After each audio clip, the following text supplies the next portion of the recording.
Glad to have the extra help. Extra hands, extra help. Yeah. Very near to a lot of us, it's really sad. Good afternoon. We will come to order. Happy to see everyone.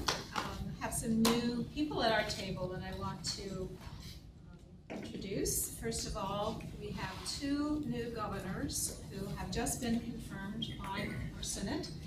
On my right is Mr. McCumber, Mitch McCumber. He's from McDonald County, and he is the CEO of NUMAC Utility Electric. Is it electric? NUMAC Electric. Electric, thank you. And on my left, Mr. Keith Hankins, and he is a senior vice president with Pennington Seed Company, and lives in what county? Dade County, between Stockton and Greenfield. And I went online and learned all about Pennington Seed Company, a very interesting history there. So welcome to the table. They are just in the midst of their orientation, so they look a little shell-shocked. You know what's going on with them, but we welcome you. I'm glad to have you aboard. Thank you. Also have Dr. Dworkin coming to us as the incoming president of the Faculty Senate. So welcome to you. And then substituting for Mr. Brueggemann today is, I'm sorry, Rachel. Rachel, thank you. Thank you. Went brain dead there for a minute. So thanks to all of you, and it's nice to have the table fuller. We still have one vacant seat on the board. Looks much better now. Not so lonely. Okay, I also wanted to announce congratulations to the 610 graduates that we had last weekend, and to Dr. Wells Lewis and Dr. David Smith for their awards as outstanding faculty, and Dr. David Adamopoulos, who got the Outstanding Faculty Advisor Award. And as far as I'm concerned, these are just the highest honors that can be given on this campus because of their dedication to our students. So congratulations once again to them. I have a shared governance statement. It's a little lengthy. I know that's no surprise to some of you. But I wanted to emphasize for sure this meeting our prioritization process. And I see that Dr. Lemon is with us, so we may be asking you for some details. But I have been so pleased with how this has gone that I thought it would be good to focus back on it again. We are approaching the final stages of one of the most comprehensive shared governance processes that a campus can experience. It's also a process that demonstrates a full circle of decision-making that is one example of how shared governance can work. A little over a year ago, the board and senior administration studied Robert Dickinson's Prioritizing Academic Programs and Services, and we looked at things that could be done to allocate resources more effectively in times of shrinking financial support for public higher education. The board decided that MSSU should conduct a comprehensive study of all programs, academic and non-academic, so that database decisions could be made in upcoming program and budget planning. The board's overarching goal was to focus on the quality of our offerings to students and to our community, and on the financial sustainability of this institution. This administrative decision about what needed to happen and why we needed to do it was made in the spring of 2012. An operational plan was adopted in August 2012 with involvement from the President's Council, Dean's Council, and the presidents of the faculty, staff, and student senates. The plan was then taken to the campus for finalization of how the process should occur and for the monumental amount of work that has been needed to bring the project to completion. Input has been sought far and wide through a consistent process, and a representative task force headed by Dr. Lemon is using objective criteria to analyze the data. The task force is nearing the completion of their dedicated, arduous duties and will soon present their conclusions and recommendations to the campus and administration. The next few months will allow everyone to review the materials and give additional input. Then, senior administration will formulate their recommendations for changes that need to be made. The process will come full circle in the fall of 2013 when those recommendations are brought to the Board of Governors for final decision making. Our prioritization study demonstrates several elements of effective shared governance: designation of appropriate roles and decision-making authority, representative communication, mutual respect for others' input and decisions, involvement of all stakeholders, and rational, data-based decision-making. The decisions to be made after this project are necessary and will enhance our ability to deliver quality services while stabilizing our financial future. The final decisions will be significant, but the process that will support those decisions is equally significant because it demonstrates how shared governance on this campus can work effectively. And I truly believe that this is a project we can look to with pride for that.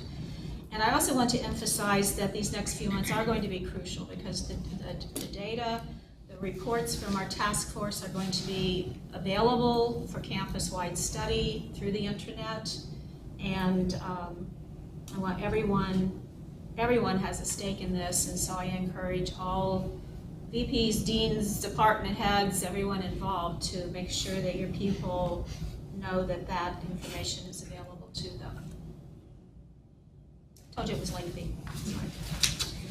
Are there any other announcements?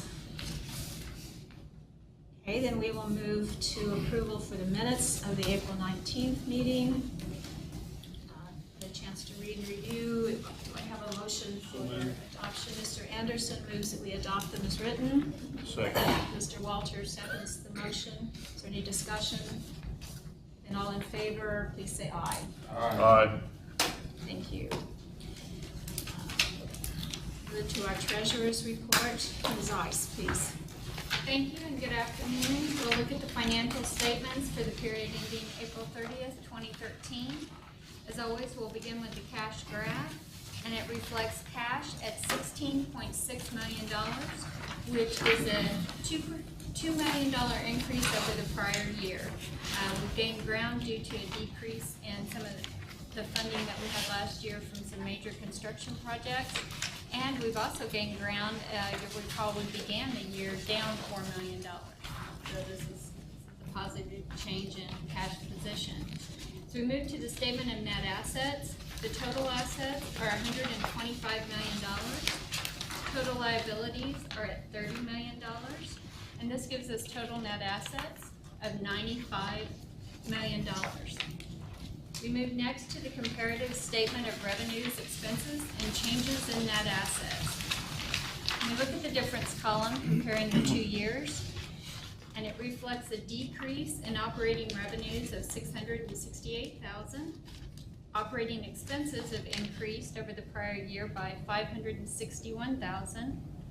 Non-operating revenues also show an increase of $768,000.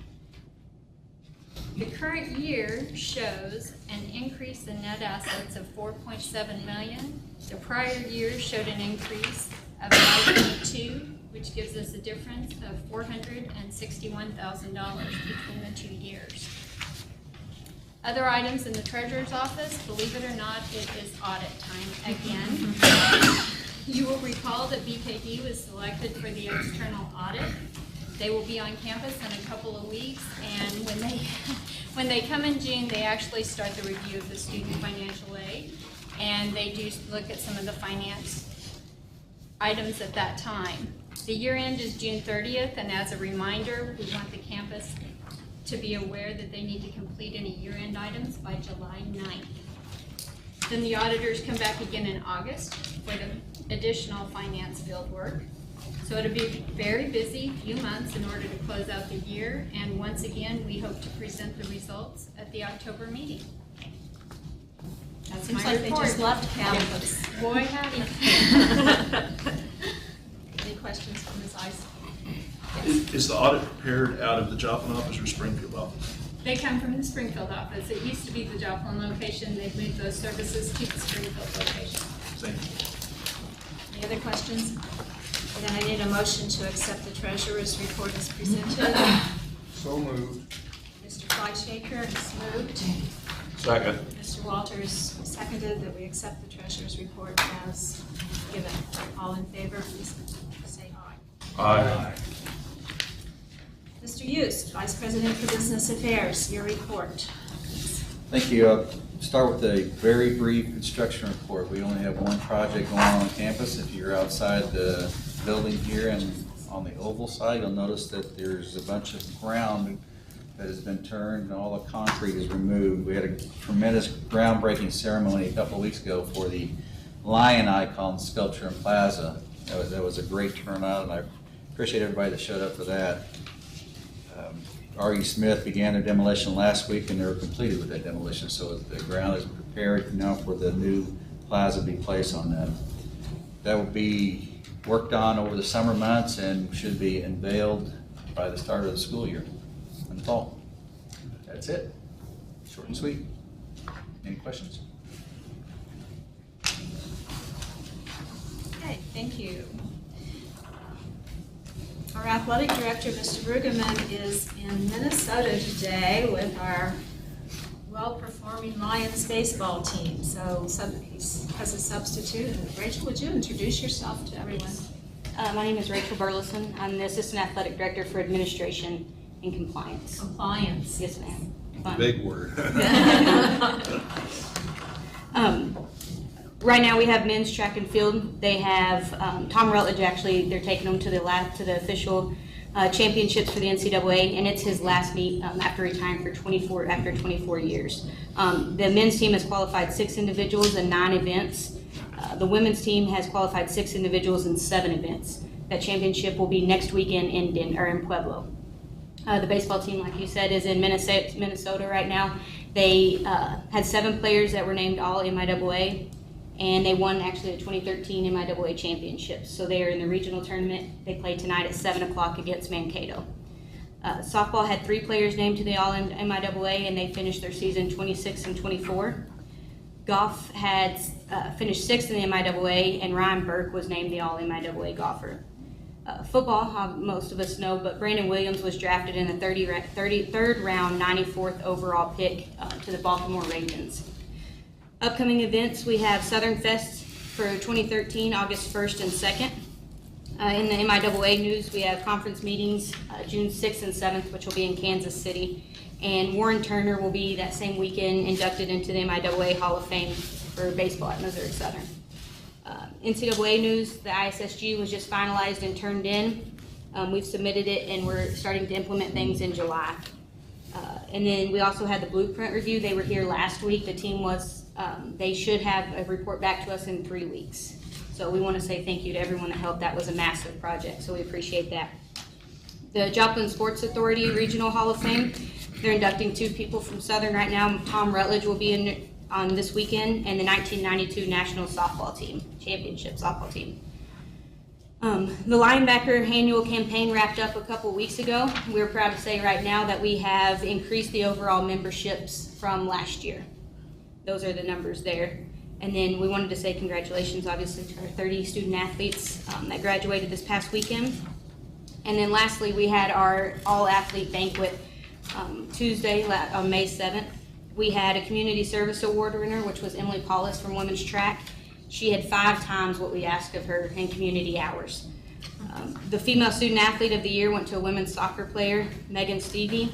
She was recently signed with the Kansas City Shock, which is a professional team out of Kansas City. Male athlete of the year went to Brandon Williams. And the EO and Virginia Humphrey Award, which is our athletics highest honor, went to, for the first time ever, a back-to-back person, which was the 2013 Outstanding Graduate, Kellen Cox, a football player for us. So that concludes. Any questions? Baseball game on radio? Baseball game will be on the radio. Will it do? FFC. That's a good question. Be on the radio. It's on the radio. Fine. One of the 2 stations we usually use. Yeah. Okay. Yeah. Well, impressive end to the school year for for athletics. Absolutely, it's a great time for us. So happy for Coach Rutledge, especially since this is his Yes. retiring year, to be going out with such honors. Okay, thank you, Rachel, and thanks for substituting. Yes, ma'am, thank you. We'll move to Ms. Graffam for Vice President for Development. As usual, I've provided you with a written report, so you can read that at your convenience, and I'll just touch on a few highlights from that. On the 75th anniversary, we're down to our last event. And we're very excited about it. It's been a great year, and probably next month I'll do a little more of a recap of the entire year. But we have one more event to go, and that's our thank you gala that's planned next week. That's on Thursday night on May 23rd. And I was just hitting it, honestly, just a few minutes ago, I thought, oh my goodness, I'm not sure we've gotten invitations to you guys since you came on board, so we'll do that, okay? If you haven't already gotten it. But that's really a thank you for our faculty, staff, our community members, and our donors, and so we're looking forward to that. And we have about 280 people right now that we're planning to be in attendance on that night. So some refreshments and dancing and just a nice evening to cap the year. So we're hoping you're able to join us for that. We had, in the Alumni Association, we had a new event this year that we just did, that we're starting. You know, one of the things that you always want to do is to help engage your students and your alumni and to keep them connected with the university, obviously, over time. And so they started this year, the alumni board was very interested in doing something, kind of an event for those new graduates. So on May 3rd, they held their first graduation party for those graduates. And even though the weather wasn't nice out that day, they still had a great turnout and a great event. They gave out some prizes, had Mexican food for them. Kindle Fire was the big prize, so everybody was vying for that. But the board is really wanting to make that a tradition to, again, help start engaging those right off the bat, helping engage those new alumni with the university as we move forward. And we obviously, as you'll learn, we do a number of outreach events over the course of the year. And we're working to increase that, to be involved with them and some electronic outreach and things. In development, under our, we certainly want to thank and steward our donors as we go along. Mr. Hust mentioned a few minutes ago that we had the groundbreaking ceremony for the statue. It was a very well-attended event and a wonderful event in which we were able to thank our donors, plus share the excitement of starting this new project, and looking forward to having the Lion on board. Similarly, another thing that we did recently was we had a brunch for our scholarship recipients to be able to meet our scholarship donors. And we had a donor who is elderly, and she was unable to attend that particular event. And so our staff took the student who was ready, willing, and interested and excited to meet his donor and went to her house. And so they were able to visit. And we also were able to take our new, as you may recall, I announced last month that we have a new videographer, and he was able to go as well, and our photographer. So we got some great footage of that, and it's just a wonderful, wonderful video. I put the address, I probably should have shown it today, but I was worried about time. But I encourage you, I put the web address in the link in your report, and I would really encourage you to go and watch that. It's really touching to watch the student and this donor, who's a former faculty member here as well. So should take a minute and look at that. Also in the Resource Development Center, we had our Spirit, one of the things that they work with is our service learning. So an opportunity for students to engage in the community and have experiential learning is, for me, that's how I boil it down to. And they just did their awards for this year for the Spirit of Service. And the traveling trophy this year went to Dr. David Smith in the accounting department for their work with the VITA tax preparation program. So those students, there were a number of students that went through a program with the IRS, 16 students, to get certification, to then go out and assist low to moderate income people in the community to complete their taxes. And they volunteered 530 hours and completed 260 returns this year. So we're very proud of the student effort for that. Just did a great job. And then in the University Relations and Marketing area, we are working right now, we're wrapping up this year, so of course we're looking to next year. So they're really working hard on developing a marketing campaign for next year and utilizing a lot of those stories that we just talked about, like those students and what they're doing. So we look at those successes and the quality of our academics and the success of our students and alumni. And you've been seeing those, we've talked about that, some of those over time, so we're doing that now. But you'll also see, since I just touched on the videographer at the gala, you'll see an example, because we're working right now on a video, kind of a historical piece that we'll use for show at the gala as well. So another example of what our videographer, who's only been here a month, and we're working him hard. So, but he's doing a great job. So those are a few highlights. I'm happy to answer questions. Thank you. Move along to Dr. LaPira, our interim vice president for academic affairs. Okay, so you have a written report in front of you, just one page, very short. I did mention that we had our commencement ceremonies, and my notes say 615 I grants. missed 5 of And you them, I said 10. counted that. So I don't know whether we lost 5 or got 5, but at any I think I rate. was quoting the Globe. so- Okay, I was quoting our website, so, all right. And then I also. I've got the real numbers. Okay. Again, trying to get data to match. The second thing that I have down is to congratulate, and Dr. Buchanan's already done that, but our 2 professors that got outstanding teaching awards, and David Smith in accounting and Bree Wells Lewis in sociology, and then our outstanding advisor, which is Tony Adenopoulos out of psychology.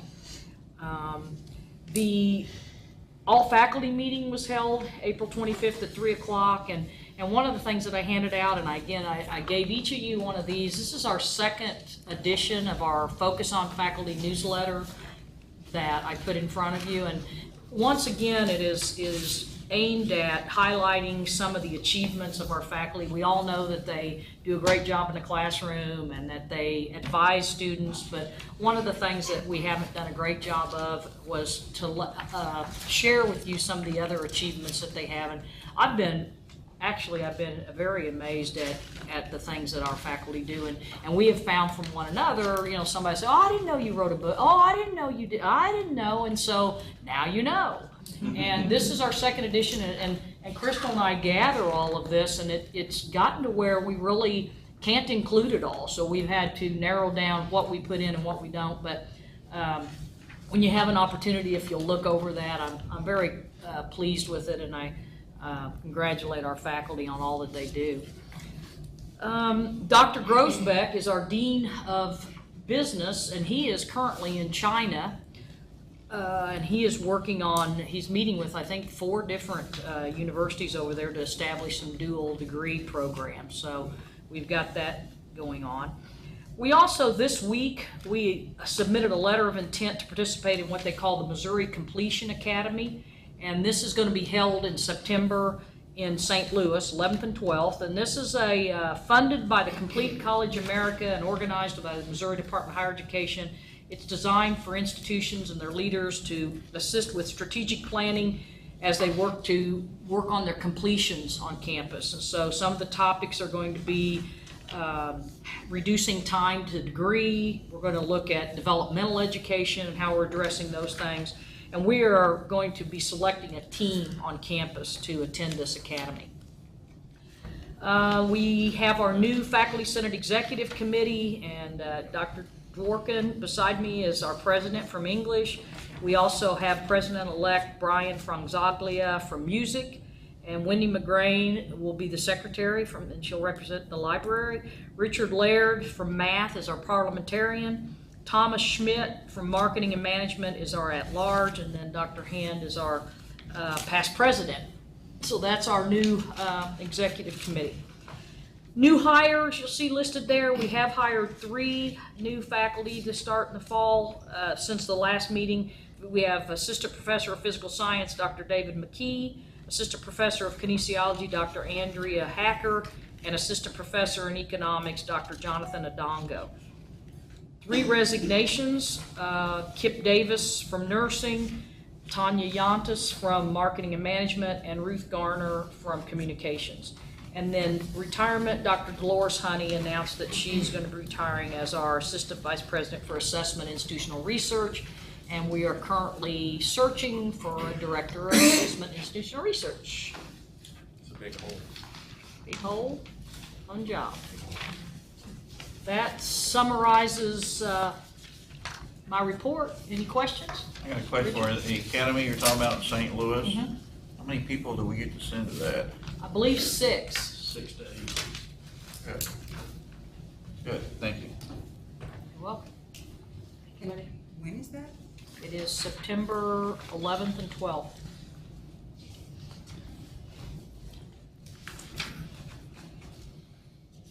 So stay state initiative, so we want to be a part of it. And we want to, especially for the state initiative, we want to get everything we can out of it. Yes. Any other questions or comments for Dr. LaPira? Okay, thank you.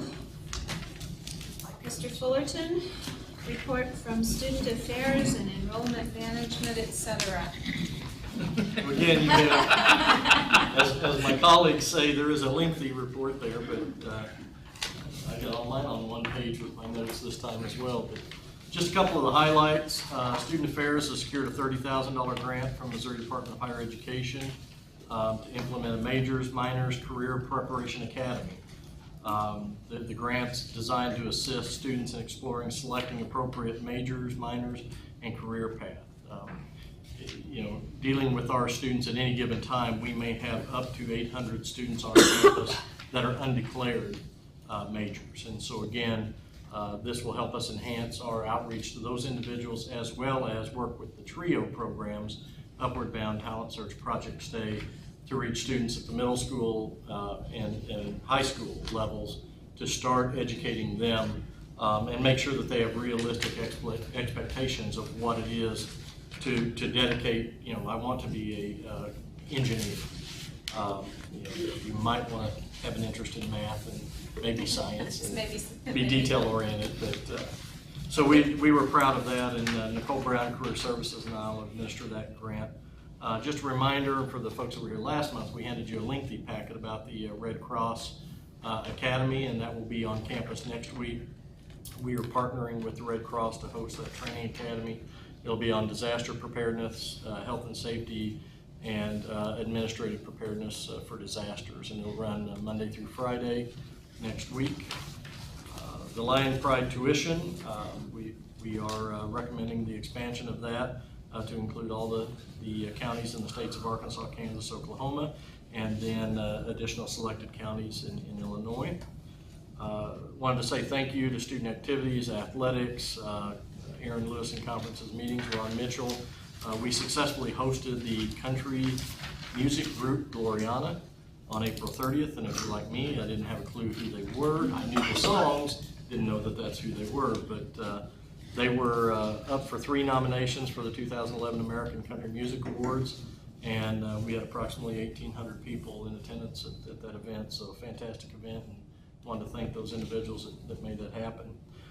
In my report, you'll see some information. I think we reported last month, Becca Diskin, Director of Financial Aid, has been placed on the state's financial aid committee, and so there are some comments in there that she brought back from that meeting, and so some of those, just to remind you, fiscal year 15 will begin the year of the equalized payments for state financial aid between the private schools and public schools. Up to this part, if you remember right, that the private schools were eligible for double the amount that public schools were, and so fiscal year 15 will equalize that.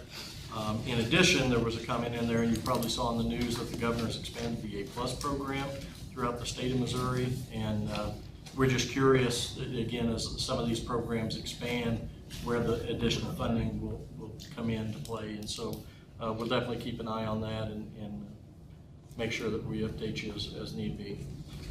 Last thing, we're actively enrolling for summer school and for the fall semesters, and reaching out to current students to get them to pre-enroll, and reaching out to potential new students. So if you know of students or potential students, that folks that have questions or anything we can do to reach out to them, let us know. We'd be happy to sign them up for classes today. That concludes my report. Questions or comments? That report you gave us, I believe last time, from Career Services on all the employment Yes. of our recent grads by degree program was fascinating. If other board members haven't reviewed that yet, but I think that is information that every high school counselor in the area needs to have in hand. Just excellent job and very useful. Thank you. I'll definitely pass that on to Career Services staff. Other comments? Okay, thank you. We'll move to the Faculty Senate President, Dr. Dworkin. Hi. Welcome. So this is my first time sitting at this big table, so the first thing I want to do is just to thank all the board members, the returning board members, the new board members. We really appreciate your service to the university, and so I just want to offer that since this is my first official opportunity to do so. So welcome and thanks. And also just want to say that Faculty Senate is happy to offer any appropriate, helpful way to help welcome the new board members. So I just thought I would mention that. I could introduce myself. It seems to me that it's a little bit of a disadvantage in a way for the staff, student and faculty representatives that we're just here. You know, you see us for a little bit and then you don't see us, and so you don't get to know us at all. So I thought that I would just mention a couple things about myself. So I'm in the English department, and I have been here for over 20 years, and I have lots of international experience because my doctorate's actually in Russian literature, basically, and then I also have an MFA in creative writing, so I'm not a math person. So we go from I'll math. look at those numbers, but I'm more of a poet and interested in translation issues. And so, yeah, so. Okay, then getting to more serious matters, I really wanted to emphasize how appreciative the Faculty Senate is that in terms of this full circle and shared governance with program prioritization, this extremely important process. I wanted to articulate how grateful Faculty Senate is that we requested the administration request of the board to delay that process a little bit because it's been such an enormous task, a monumental amount of work involved, and so we appreciate that because part of it has been delayed, that there will be time for real input from Faculty Senate and other people on campus, and so President Speck has said that we can give feedback by the end of September, and so appreciate that.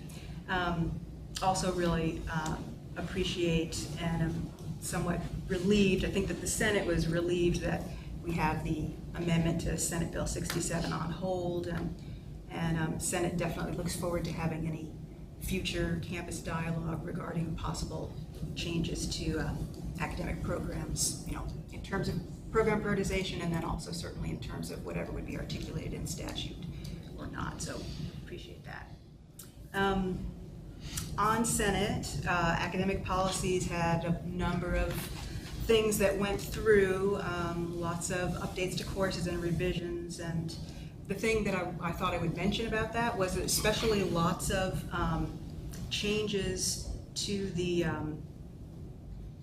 environmental health program, and I just thought that I would mention what an exciting development that is, because we want to market that program more effectively. It's one of just 30 universities and colleges across the nation that's accredited by the Environmental Health Accreditation Council, and it's the first one that offers the entire degree online. And so I just learned about that as academic policies had all its things to put through Senate, but I thought that I would just mention that. It's a very successful program. So next year, Faculty Senate is going to continue to use the intranet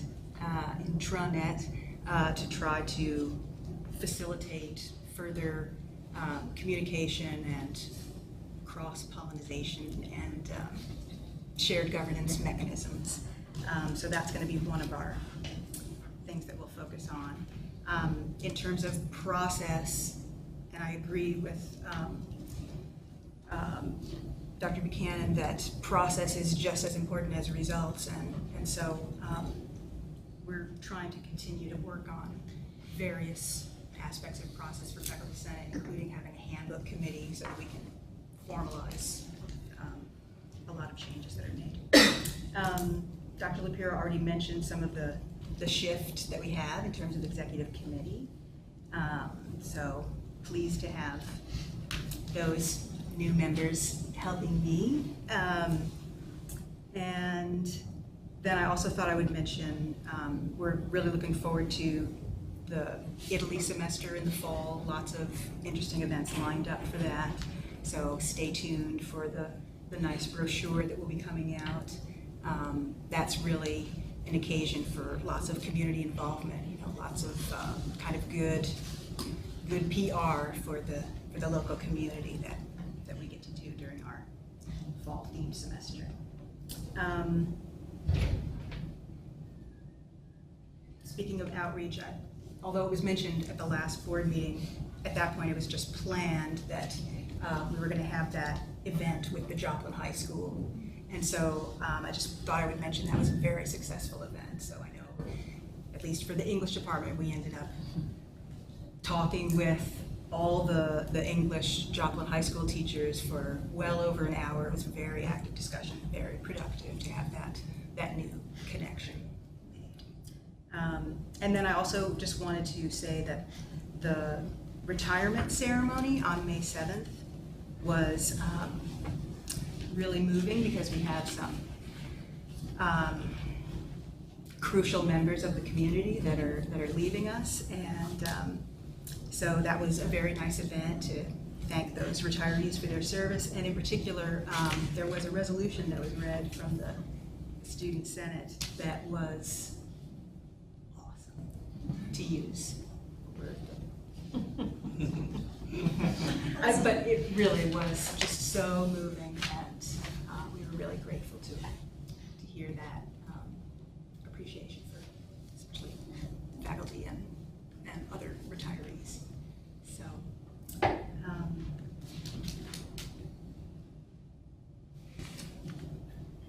yeah, and then just generally, it's a really bittersweet time. So graduation, is such a moment of pride in our graduates, but it's also kind of a bittersweet time because we're saying goodbye. So, yeah, and maybe also in terms of the summer months, it's worth mentioning that we have a new schedule for some of those classes. So we're trying an experiment where we have some courses that are 4 weeks, we have some classes that are 6 weeks. We're trying to see if we can kind of aid in the enrollment that way by having some more flexible course scheduling for the summer. And that's my report. We're very interested to see how the new schedule is responded to. Any questions or comments for Dr. Dworkin? Question, when does summer school start? June 3rd. I'm sorry. June 3rd. June 3rd. Yeah, there's also an intercession. Going on right now. Yeah. Immediately, yeah. it's- Yeah, started right after graduation until the end of May. Any other questions? Thank you. Welcome aboard. And I'd like to ask Dr. Hand how she likes her new seat, but She's not listening. How do you like your new seat? Yeah, it's good. You like it? That was a great report. Thank you. I might also mention, talking about the retirement reception being so moving, I had the opportunity to attend the honors convocation again this spring, and oh my goodness. What an uplifting experience to hear all the seniors, the honor students talking about the role of the faculty and staff in their lives on this campus. So I highly recommend that to everybody who wants a reminder of what Missouri Southern is all about. I was teaching a night class, so I couldn't attend, Well, but I. And I highly recommend the Child Development Center graduation.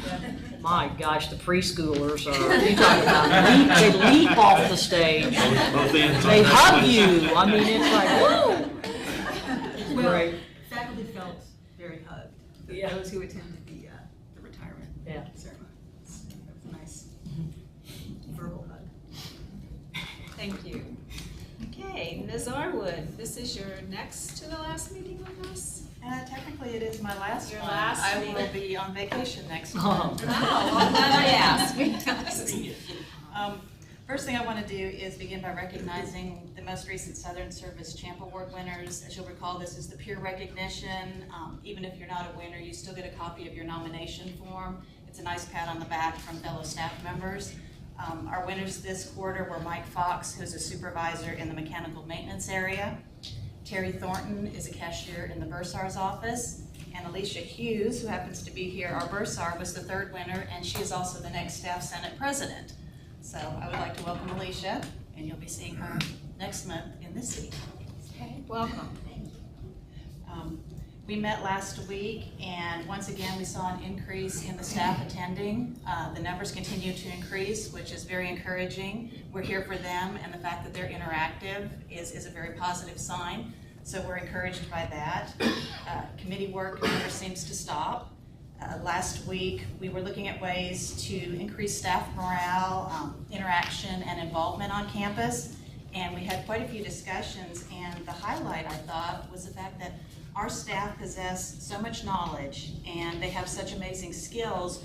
What we need to do is find a way to tap into those and kind of exploit them.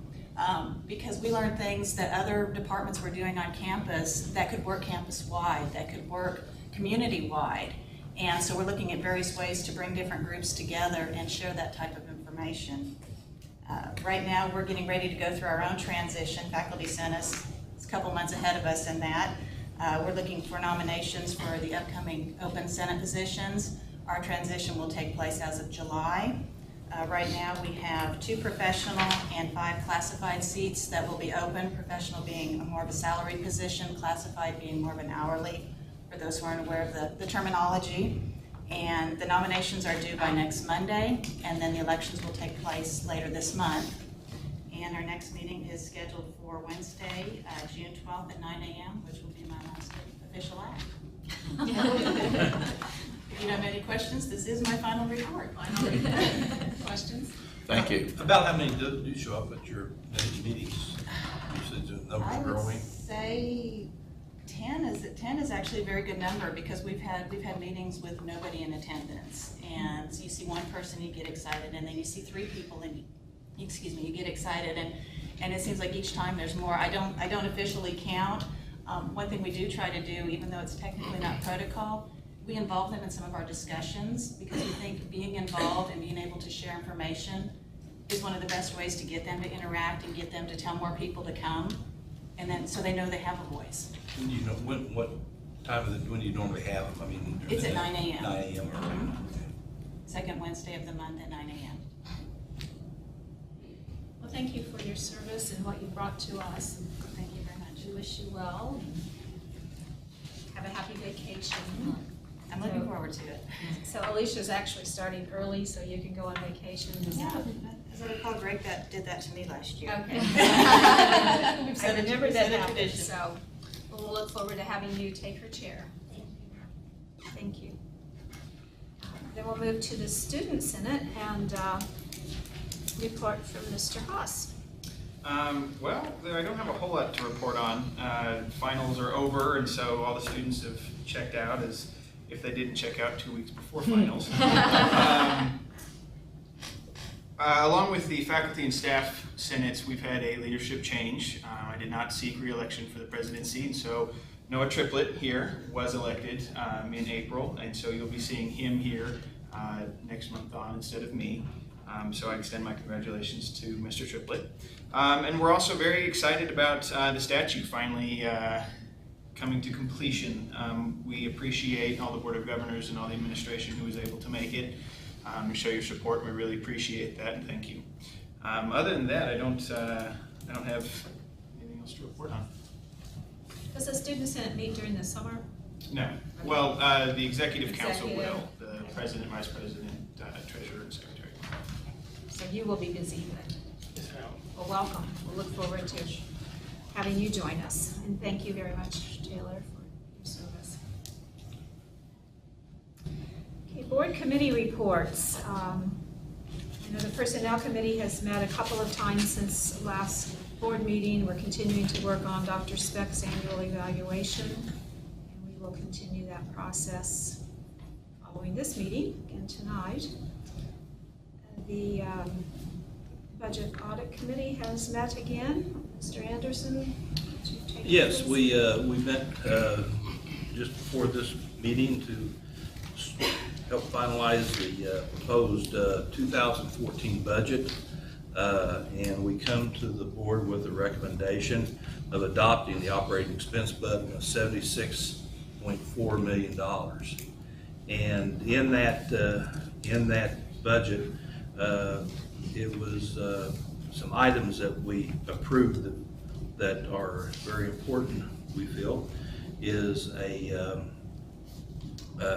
first of all, it reflects a 2% tuition increase that we had already set. It also has the state appropriation increase that's hopefully is material because it's $550,000.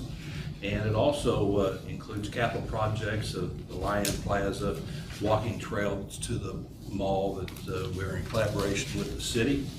And there is also approval of faculty who are eligible for promotion and tenure, and includes funding for other initiatives through the Noel Levitz program that hopes that will pay out increased dividends in the near future. And another thing that we did that's probably near and dear to everybody's hearts is a 2% across the board salary increase for employees, with a minimum of $600 for full-time and $300 for part-time.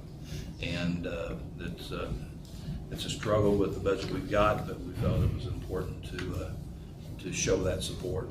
And is there anything else that we need to add there, Ron? No. Okay. Good job. Well, we'd like to propose that as a motion for the board approval. Okay, Mr. Anderson has made that motion. Is there a second? I'll second that. Mr. Buing has seconded it. Any further discussion? We had quite a lengthy discussion just before this meeting, so we will vote. All in favor of adopting this budget as proposed, please say aye. Aye. Opposed? Okay, thank you. Then we have one other item, Madam Chair. This regards instructing our financial staff to go out for new bond issuance for a new residence facility, and also for rebonding and taking advantage of some favorable interest rates on some of our bonding. Would you like to elaborate on this? This will be a three-part bond issue. Two parts being the new construction coupled with renovation of existing facilities. And like Governor Anderson mentioned, it would be also a refinancing of our existing bond issue, which is in the tune of about $25 million. So eventually you'll see a new bond issue of a pretty hefty amount, probably in the $40 million range, of which 25 is of the old bond issue that we're going to be paying off, and 15 will go to new residence hall construction and renovation. And so the Budget Committee brings this to the full board with a recommendation of approval. Motion. Mr. Anderson has made the motion that we authorize exploration of these bonding issues. I'd second the motion. Mr. Fleischaker has seconded it. Any further discussion? Madam Chair, Yes, sir. I would just note that as we go forward with program prioritization and we try and figure out what we can afford to be and what we are going to be here at Missouri Southern, although a large component of higher education going forward is going to be what people refer to as a click or click-it campus, where everybody's doing things online. I think Missouri Southern will always have some component of what it does as part of a bricks and mortar institution. So you got bricks and clicks. But I think it's important that we do the things that are necessary to take care of the physical infrastructure to be sure that we can keep that core campus together, the brick university together, and in good working order. That's always going to be the core of what Missouri Southern does. Other comments? Okay, where were we? Do we have a motion on the we have a table? second. Okay. And a second. Any other discussion? Okay, all in favor of this motion, please say aye. Aye. Opposed? Okay, thank you. I just want to add, we had some extremely difficult budget decisions to make this year. Fortunately, we've been saving for years when cash flow wasn't going to be quite so positive, and we're able to do this. And I also want to thank the financial team for making what I think were very rational and conservative but wise recommendations about the investment we are making in the institution. So thanks to everyone for that. And of course, pointing out that we may have revisions that come as the final numbers come from the state for what our allocations will be. This is based on our best estimates. Okay, Dr. Speck, it's time for your report. Thank you. On behalf of the President's Council, I add a welcome to Mr. McCumber and Mr. Hankins to the Board of Governors. You come to the board during an exciting and uncertain time. Exciting because I believe MSSU is poised to move ahead dramatically in the next few years. Uncertain because nationally, higher education is going through significant changes, and our state higher education system is not immune from the effects of those changes. However, amidst the many changes, we have a guiding light: students first. Our overarching goal is to continue to provide students with a first-class education. The President's Council looks forward to working with you as we promote students first at Southern. Someone asked me the other day, now that school is over, are you on vacation? I laughed. In fact, the brief summer months are the time when we make a variety of preparations for the next academic year.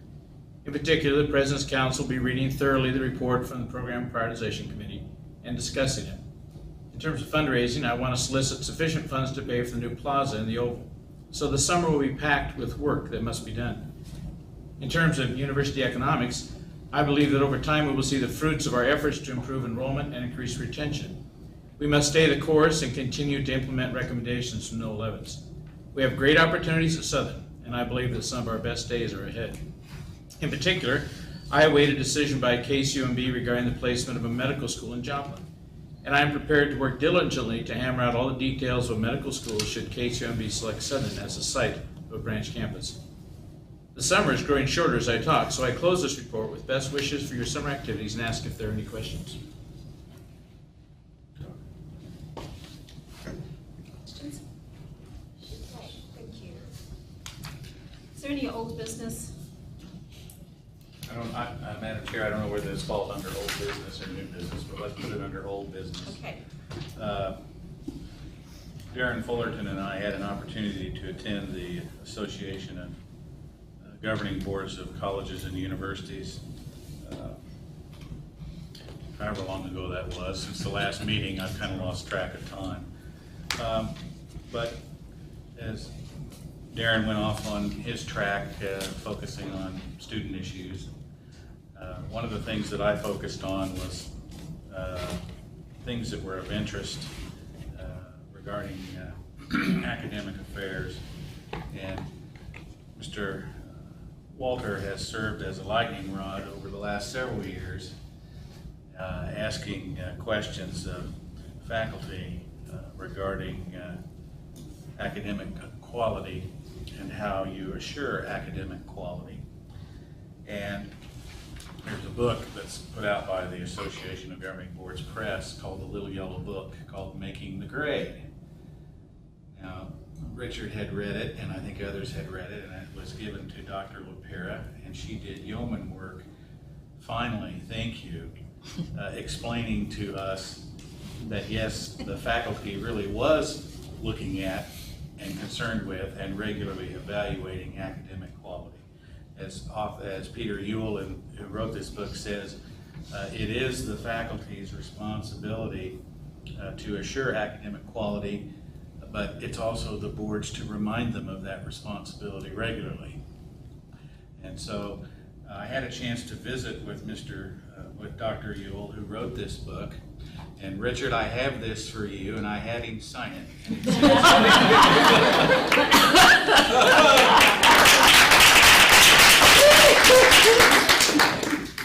is for Richard. Keep the right questions out there. Peter, you. That's funny. That's good. Thank you for doing that. Good job. Any response? I am speechless. That rarely That's Do you have evidence of that? Okay, thank you. Any other old business? Okay, well, we're to new business then. I believe we've already done, we did that one. Dr. Speck, you have recommendations regarding emeritus faculty status. Yes, I do. I join with the chair of the Department of Biology and Environmental Health, the dean of the School of Arts and Sciences, and the interim vice president for academic affairs to recommend Dr. John Messick for emeritus faculty status. In nominating Dr. Messick for emeritus faculty status, Dr. Jennifer Dennis wrote, quote, "I have never known another colleague to be as highly respected as Dr. Messick. When I requested comments or stories about Dr. Messick from our department in support of this letter, the response was overwhelming. Many faculty noted his excellence in teaching and quality of instruction. Others focused on the technological improvements Dr. Messick has made in Reynolds Hall classrooms, computer laboratories, and laboratory spaces. All 17 of the faculty within the Department of Biology and Environmental Health reflected on his unparalleled approach in being selfless, impartial, and consistently doing what is the right thing, even if it is an unpopular decision. Dr. Messick has never wavered in his approach and conducts himself in a manner that we should all strive to adopt in our professional endeavors." Unquote. In her 2-page letter of nomination, Dr. Dennis lists many of Dr. Messick's achievements in teaching, service, and scholarship. In addition to Dr. Messick's impressive record of service on campus committees, he has served the Missouri Academy of Science as the historian and an editorial board member. As Dr. Dennis notes, the Missouri Academy of Science, quote, "is presenting Dr. Messick with a Lifetime Achievement Award at the 49th Annual Meeting in April 2013, unquote. In his support of Dr. Dennis's nomination of Dr. Messick, Dean Richard Miller focused on Dr. Messick's tenure as Dean of Arts and Sciences, noting that as Dean, Dr. Messick introduced, quote, "a data-driven mindset for all decisions." This approach preceded other schools taking a data-based model and facilitated chairs having a much more focused approach. Over time, John's foresight better prepared the School of Arts and Science for the current university recognition of decision-making based on data availability, unquote. Along with Dr. Lapira, I concur with these comments and add that John Messick is undoubtedly the most widely respected faculty member at Missouri Southern. He is a man of high ethical standards, and I had the privilege of working closely with John when he was appointed Vice President for Academic Affairs upon my arrival at Southern. John began his career at Southern by working part-time as an instructor from 1980 to 1982. He returned to Southern in 1984 and retired at the end of this semester as a professor. Notice that I said retired. John is not leaving Southern. He returned in the fall to teach part-time. Missouri Southern is indebted to John Messick for demonstrating professorial excellence, professorial integrity, and professorial dedication. Therefore, I wholeheartedly add my approval of Dr. John Messick's nomination as an emeritus faculty member and ask that the Board of Governors honor Dr. Messick by conferring upon him emeritus faculty status. Do I hear a motion? So move. Everyone wants to make that motion. Okay, Mr. Fleischaker, I believe, and Mr. Anderson has seconded that we accept Dr. Speck's recommendations for this honor for Dr. Messick. Any discussion? All in favor, please say aye. Aye. All opposed? And Dr. Messick, we're honored to have you with us today, and would you like to say a few words to us? Well, I sincerely appreciate this recognition as an emeritus faculty member. I've had a very good career, a very satisfying career at Missouri Southern, and there are many reasons for that, but I want to just mention 3 things. You know, the academic calendar always kept me inspired. I recall semesters where I tried a new lab, a new teaching technique, and it didn't go very well. Or maybe I had a class that just didn't perform as well as I thought they should. But those semesters end, and you start over with a new set of classes and new students, or at least mostly new students. And so I don't think there are many careers where you have that kind of continual renewal. I've also enjoyed being around folks that have objectives and goals. Most of them have very specific plans, and so that helps to keep you young. Teaching and learning have their own inherent rewards. I noted an editorial in the Joplin Globe just a few days ago. They had quoted Donna Moss, a high school teacher at St. Mary's Cogan High School, and she had delivered a speech to the all-area academic excellence award winners. And Ms. Moss said that she enjoyed teaching, but her real satisfaction came from the opportunity to always learn new things. And I share that sentiment. And at Missouri Southern, I've always felt good about working alongside my colleagues, faculty, staff, administration. One example comes to mind. It's not uncommon for Mr. Skaggs in admissions to contact faculty, inviting them to talk to prospective students and often their parents. And I do think those discussions sometimes bring those students to campus, but I also know those visitors look very closely at the appearance of our campus. They look at the buildings to see how clean they are, and they appreciate secretarial staff that are friendly and give good information. And I think those activities probably do as much as anything I might tell them about a particular major. As Dr. Speck indicated, my time here has involved quite a bit of administrative work, department head, dean, and even academic vice president. And all of those classes and every one of those administrative assignments has been very challenging but very rewarding. And I've had exceptional help along the way.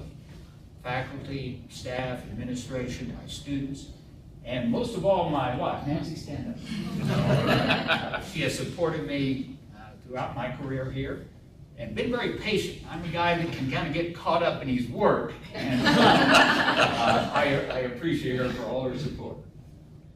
Because of that range of experience, I really feel like I have a good understanding of the challenges faced by the board and the administration when you get calls to do more with fewer and fewer resources. But I also know that faculty work very hard at creating a engaging learning environment.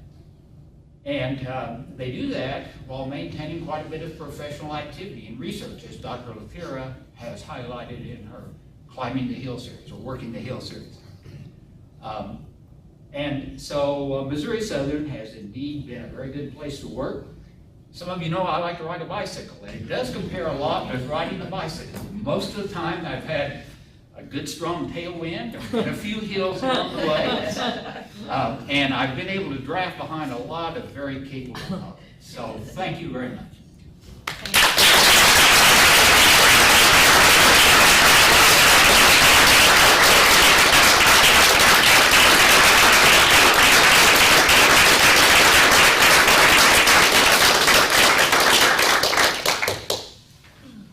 Thank you for coming, and thank you, Nancy, for being here also. Thank you. And I appreciate this university a lot myself.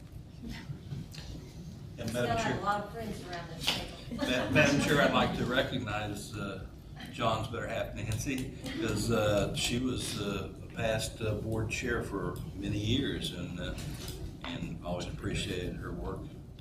Thank you. She told me the other day that she actually tried to keep you in line. Yeah. And I passed it to Sharon, and she Sharon's doing a beautiful job. That's right.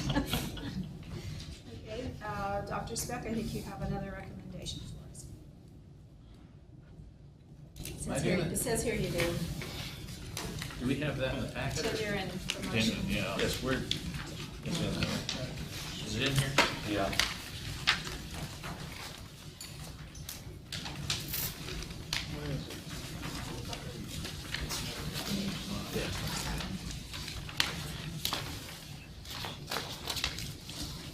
You have before you then the candidates that I'm recommending on the basis of the process we've used for promotion for 2013, and the candidates that we are recommending for tenure for 2013. So I am asking the board to approve all of these candidates for their particular promotions and tenures. Everyone found your list. Yeah, Yeah. find it, but I read it.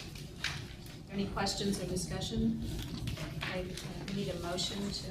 So moved. Okay, Mr. Walter has moved that we accept these candidates for promotion and tenure based on the list presented to us. Is there a second? I'll second that motion. Mr. Fleischaker has seconded it. Any further discussion?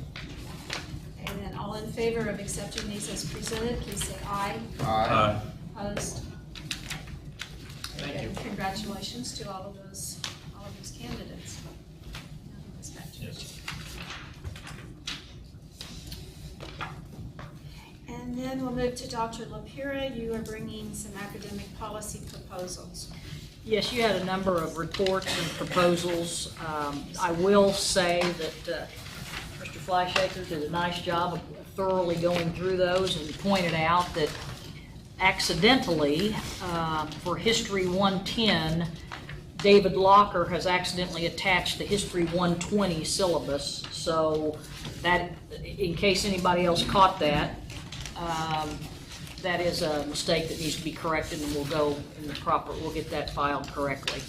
At any rate, and really, we didn't change the course, we just changed they're not going to have to take history based upon an ACT reading score, was the proposal.